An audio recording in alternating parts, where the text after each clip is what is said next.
Harsh revenge for Kyiv. The Russian sky is ablaze. The Kremlin is nervous. Moscow seeks answers while Washington goes all out for Ukraine. Trump's team is starting to speak a language Putin really didn't want to hear. Russian propagandists can no longer hide their irritation. Dangerous trends for Moscow are appearing at the front, and Ukraine is preparing a new strike where it was least expected. Why does the Kremlin increasingly have to explain what was considered impossible just yesterday? We'll talk about that right now. Greetings! This is Ukraine Today. I'm Maria Farafonova, and these are the latest events. It seems that even the most loyal Kremlin supporters are starting to tire of the official fairy tales. The Russian pro-war channel Two Majors, which can hardly be suspected of sympathizing with Ukraine, suddenly made a public appeal to the authorities with an almost revolutionary demand to stop lying to the population about what is actually happening. The reason is quite simple and very unpleasant for Moscow. The Russian Ministry of Defense reports daily on dozens and hundreds of allegedly downed Ukrainian drones, but there's a catch. Generals talk about successful interceptions, but Russians often learn about what actually hit, exploded, or caught fire from governors, local chats, eyewitness videos, or simply see it with their own eyes. On TV, it's another brilliant victory for air defense. On a smartphone, there's video of a fire at a factory, oil depot, or military facility, while an air raid siren sounds overhead. And each time, more and more Russians start asking an uncomfortable question. If everything was shot down, then why is something burning again? What irritates them most isn't even the strike itself, but the attempt to pretend that nothing happened. The channel's authors openly admit Ukraine already knows where it hit. Satellites see it, and drones record the results. Local residents post photos and videos online faster than officials can approve a press release. But the Russian bureaucracy continues to act as if it lives in a world without the internet. And it seems the main blow here is no longer to the facilities, but to trust. Russian propagandists themselves admit people believe official sources less and less and increasingly look for information elsewhere. That's what happened now when Ukrainian drones brought a terrible revenge for Kyiv to Russia. After another attack, Moscow received a powerful response. The Russian military suddenly spoke of a target over the Moscow region, and assumptions are already spreading around this story that are unlikely to make the Kremlin feel any calmer. Too many strange coincidences at once? If what's being discussed online turns out to be true, it could mean the start of a completely new stage of Ukrainian revenge for strikes on peaceful cities. What exactly scared the Russians so much? Why did they suddenly mention ballistic missiles? And what do Denis Shtyleman's loud statements have to do with it? Let's find out. It seems Moscow suddenly remembered that war isn't just daily reports about downed drones. The Russian Ministry of Defense unexpectedly announced the interception of a Ukrainian long-range operational tactical missile over the Moscow region. And here's the most interesting part. Just a few days ago, the co-owner of the Ukrainian company, Firepoint, Denis Shtyleman, spoke publicly about the readiness of the new FP9 ballistic missile, capable of reaching not only Moscow but also St. Petersburg. Coincidence? The Kremlin would very much like everyone to think exactly that right now. Right now, we are developing ballistics that will be able to reach both Moscow and Peter, because Russia is such a monocentric country where everything is concentrated in one place, unlike Ukraine. And we have everything.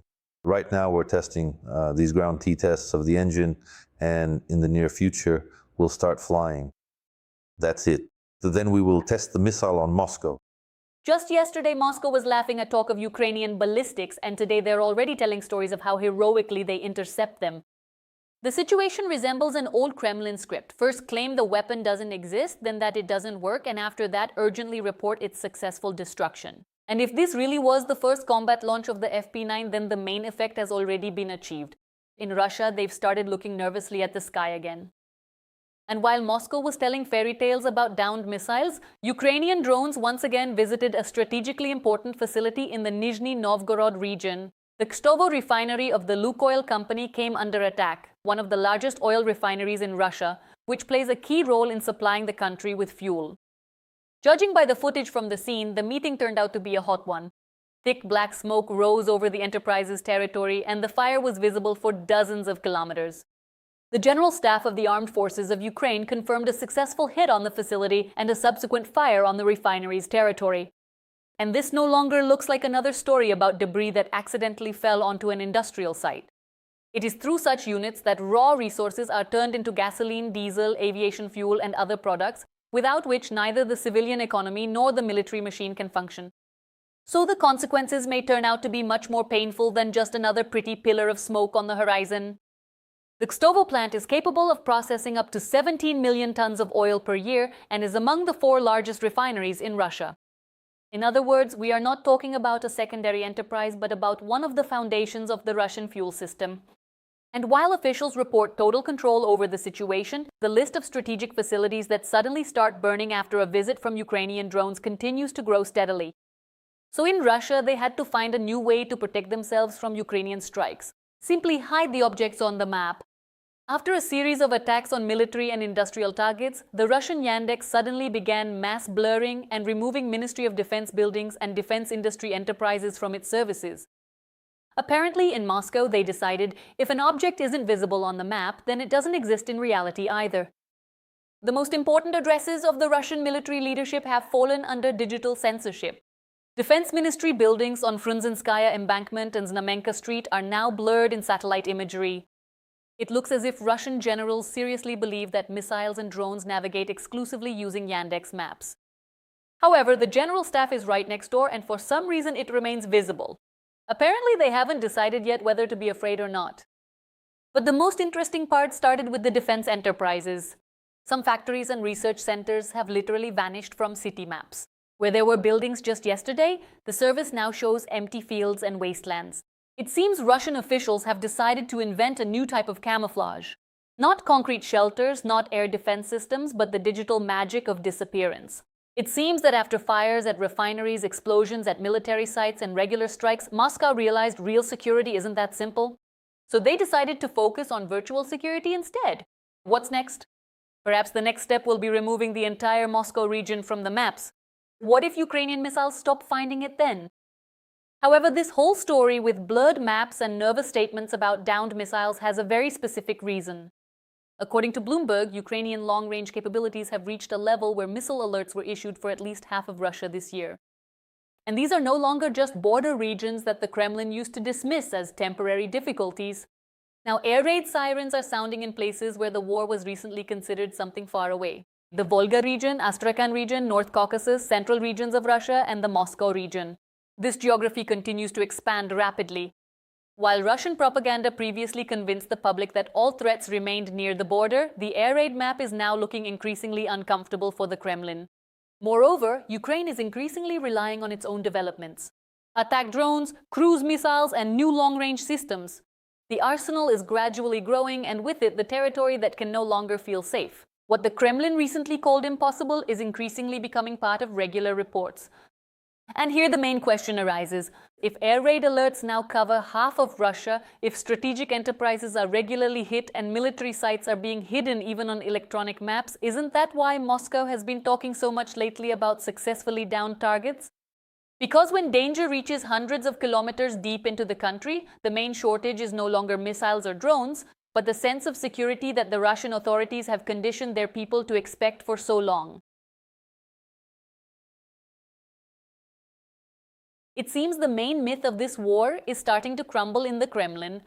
While Russian propaganda continues to paint maps of endless offensives, American analysts are recording a completely different reality. According to the US Center for Strategic and International Studies, Russia has already lost the military initiative in Ukraine. Moreover, the occupiers are now losing more territory than they are able to capture, the most painful losses for Moscow. According to American experts, total combat losses of the Russian army have already reached nearly 1.5 million people, with about 450,000 killed. These are scales that for many states would have become a national catastrophe. But the most dangerous signal for the Kremlin is hidden in other statistics. According to CSI's data, every month the Russian army loses over 30,000 troops, and that's already more than Russia manages to recruit. Just a few years ago, Russian generals were boasting about the exhaustion of Ukraine. Now the situation is mirrored. American experts claim that in the first half of 2026, the ratio of Russian to Ukrainian losses approached 8-1, meaning for every lost Ukrainian soldier, there are nearly 8 Russians. And it seems that the main paradox of this war is becoming increasingly obvious. The Kremlin began the invasion with plans to quickly break the Ukrainian state and demilitarize it. But in the end, it got an army that not only stood its ground, but also learned to inflict losses on the enemy on a scale that was hard to even imagine just a few years ago. If these trends continue, more and more questions will arise not about Ukraine's resources, but about how many resources Russia itself has left. Meanwhile, Washington is, as they say, finishing them off. While Russian propaganda has for years spoken of the inevitable fatigue of the West and the rapid split of Ukraine's allies, signals of a completely different nature are starting to come from the US. People close to Donald Trump's team are increasingly talking about Ukrainian successes and the inevitability of the Kremlin's defeat. It seems that in Moscow they are beginning to realize the problem is no longer just the front line or sanctions. The problem is that America is increasingly looking at Ukraine as a side that is capable of winning. And for Putin, this could turn out to be much more dangerous than any new weapon supplies. More on this next. In Washington, they are increasingly and decisively taking Ukraine's side. A person from Donald Trump's inner circle and former U.S. Special Representative for Ukraine, Keith Kellogg, has effectively admitted the situation on the front is changing and not in the Kremlin's favor. Moreover, he directly stated that today he would bet specifically on Ukraine, not on Russia. And for Moscow, this sounds much more dangerous than another military aid package. After all, we're not talking about a Ukrainian or European politician, but about a person who well understands the mood in the Trump camp. According to Kellogg, for the first time since 2023, Ukraine is starting to seize the initiative and maintain an advantage over Russian troops. And a key role in this is played not only by events on the front, but also by Ukrainian long-range strikes on Russian territory, which are hitting the occupiers' military infrastructure and logistics increasingly painfully. And here is where it gets most interesting. Kellogg recalled one characteristic of Donald Trump that the Kremlin knows perfectly well, but very much dislikes mentioning. According to him, Trump loves winners, which means that the more successes Ukraine demonstrates, the harder it will be for anyone in the White House to convince the US president to see the situation through Moscow's eyes. What's more, Kellogg effectively staged a public takedown of those who were proposing simplified recipes for peace. He harshly criticized the approach of those people who were trying to look at the war as a business deal or a real estate transaction, saying that this is not a commercial contract and not a negotiation over square meters. This is a war where the future of the state and entire regions is being decided. It is the successes of the Ukrainian army that can finally change the political atmosphere in Washington. While Russian propaganda has spent months talking about the inevitable fatigue of the West, more and more influential American voices are starting to talk about something completely different. About Ukrainian initiative, Ukrainian technologies, and Ukrainian victories. And it seems that Kellogg is far from the only one who has started to look at the situation in this way.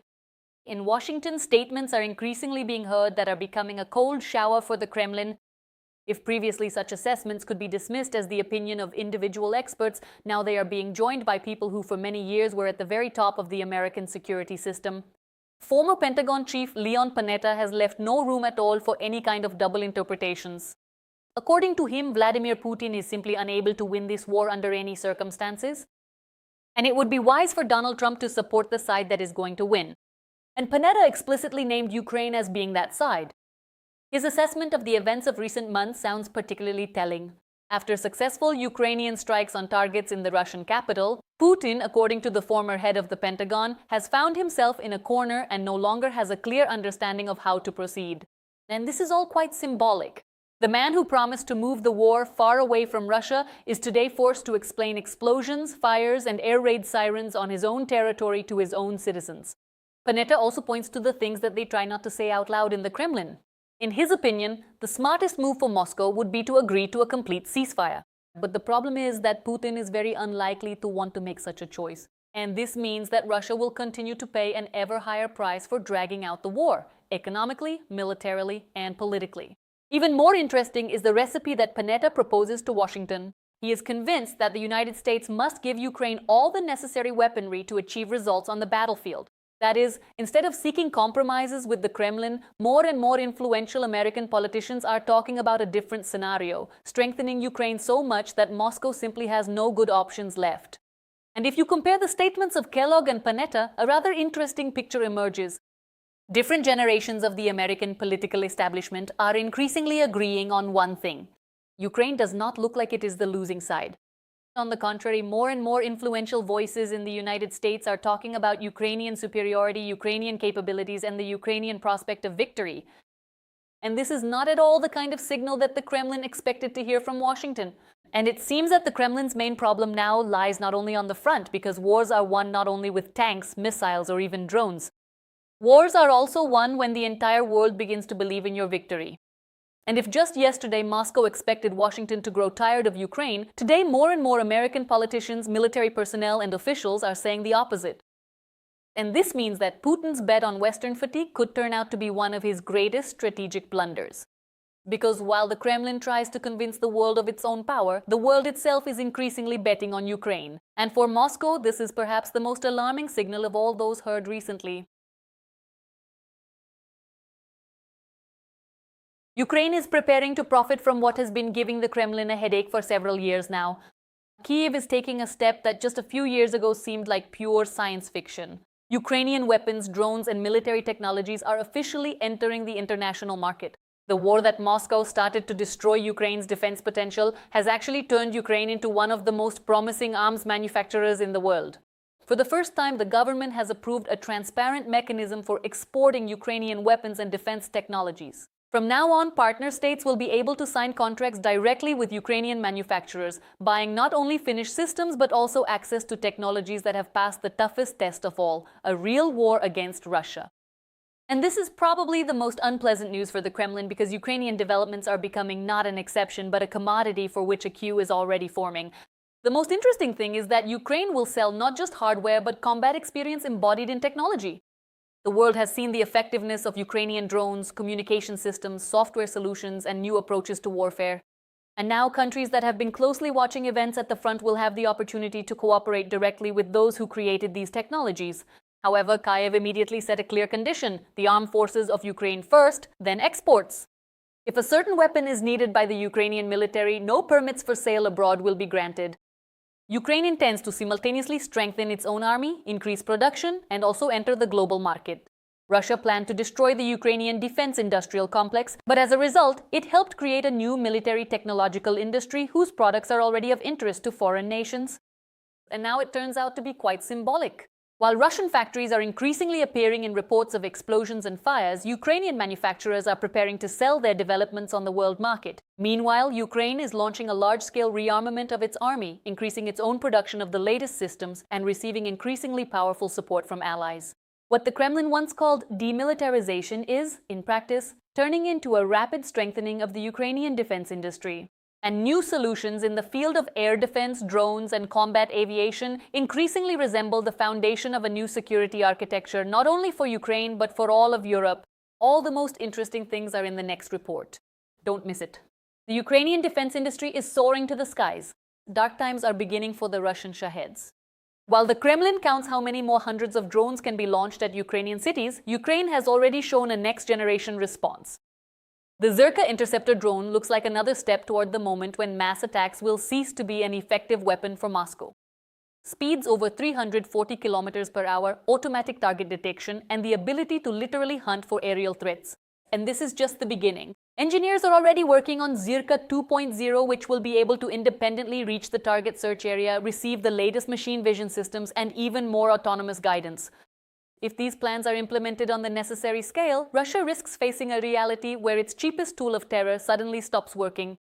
And this means that the entire strategy of exhausting Ukrainian air defense is starting to burst at the seams. At the same time, Ukraine is demonstrating increasingly ambitious developments that until recently seemed like science fiction. The Moby Dick maritime drone with a range of 1,400 kilometers, capable of carrying other long-range drones and missile drones, looks like a bid for an entirely new class of weaponry. And while Russian propaganda continues to talk about no analogs, the Ukrainian defense sector is increasingly showing developments for which Moscow has no ready answer yet. Moreover, Kyiv has reported new agreements with partners to strengthen air defense. Particular attention is drawn to the fact that this is about cooperation not only with individual countries, but about coordination between the United States and European allies. There are things we can do additionally within the framework of cooperation at the level between the United States and European countries. This is not about one-time aid, but about creating a new system of interaction between allies. Partners are looking for ways to make Ukrainian air defense even more effective and Russian air attacks even less successful. Ukraine is not just strengthening its air defense. An entire ecosystem of new defense means and strike capabilities is being formed. And if before this Russia tried to intimidate Ukraine with the number of drones and missiles, now it's unclear if the Kremlin itself will have enough resources to keep up with the technological race it's already starting to lose. And it seems that this is just the beginning of a major rearmament. Ukraine is officially launching one of the largest Air Force modernization projects in the entire history of independence. An agreement has been signed for the supply of 16 Swedish JAS-39 Gripen E fighters, aircraft that many military experts call some of the most dangerous hunters in modern skies. And while the Kremlin habitually scares the world with its threats, Europe is effectively helping Ukraine build a next-generation air shield. This is not about a simple replenishment of the aircraft fleet. The Gripen E received a powerful next-generation radar, advanced electronic warfare systems, and Meteor missiles capable of hitting targets at distances of over 100 kilometers. In simple terms, it's game over for Russian planes, cruise missiles, and strike drones. And the further it goes, the harder it is to ignore the obvious. Ukraine is no longer just defending itself. Ukraine is forming a new architecture for protecting its skies, where its own innovations, Western technologies, and strategic agreements are starting to work as a single mechanism. And if just yesterday the Kremlin dreamed of air superiority, today it is increasingly forced to think about how to survive in the sky, which is rapidly becoming Ukrainian. Meanwhile, while Russian propaganda convinces the population that the West is about to get tired of Ukraine, Great Britain announces a new support package of almost £290 million. And this has long since stopped looking like temporary aid. Since the start of the full-scale war, London has allocated over £21 billion to Ukraine. The amount is so large that Russian television broadcasts prefer not to mention it once again. During the negotiations in Kyiv, the parties discussed not only the front and preparations for the upcoming NATO summit, but also the consequences of Ukrainian strikes on Russian territory. And it seems that these consequences are becoming increasingly painful. Fuel shortages, logistics problems, and changes in mood within Russian society can no longer be hidden even behind the usual propaganda scenery. It is important that partners note Ukraine's successes at the front, the results of our middle strikes and deep strikes. We discussed the situation on the battlefield in the temporarily occupied territories of Ukraine, particularly in Crimea and in Russia, fuel shortages and the change in the population's mood. In fact, we are seeing a new stage of cooperation between Ukraine and its allies. The West no longer speaks only about containing Russia. Instead, assessments of specific Ukrainian successes and specific decisions regarding the further strengthening of our state are heard more and more often. And for the Kremlin, this is probably one of the most unpleasant pieces of news. After all, the bet on isolating Ukraine is so far working exactly the opposite way. And what do you think about the latest events? Share your opinion in the comments. Give us a like and subscribe so you don't miss the main news. See you in the next episode.